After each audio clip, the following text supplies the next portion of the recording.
Japan తెగించడం అన్నటువంటిది స్పష్టంగా కనబడుతుంది. జపాన్‌కి సంబంధించినంత వరకు ఇప్పుడు తైవాన్ వ్యవహారంలో మొన్ననే ఆయుధాలు వాళ్ళకి కావాల్సినవి ఇస్తామంటాం. దాని మీద వ్యతిరేకంగా ఇటు పెద్ద ఎత్తున జ చైనా అక్కడికి తమ యుద్ధ నౌకల్ని పంపించడం, ఓ రకంగా బెదిరించింది. జపాన్ సంగతి కూడా తేలుస్తాం అన్నటువంటి కోణం.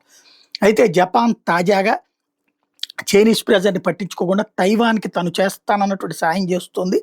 మీడియం రేంజ్ మిస్సైల్స్‌ని యొగ్నివి ఐలాండ్‌లో యొంగుని ఐలాండ్ అంటే తైవాన్‌కి 110 కిలోమీటర్ల దూరంలో ఉన్నాయన్నమాట. అక్కడికి పంపిస్తున్నట్టు ప్రకటించింది.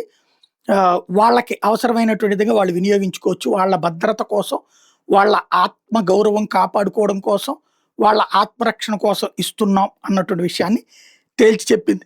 తైవాన్ని ఆక్రమించుకునే ప్రయత్నాల్ని ప్రతిఘటించే అధికారం తైవాన్‌కి ఉందని, దానికి తాము మద్దతిస్తున్నామని తేల్చి చెప్పింది.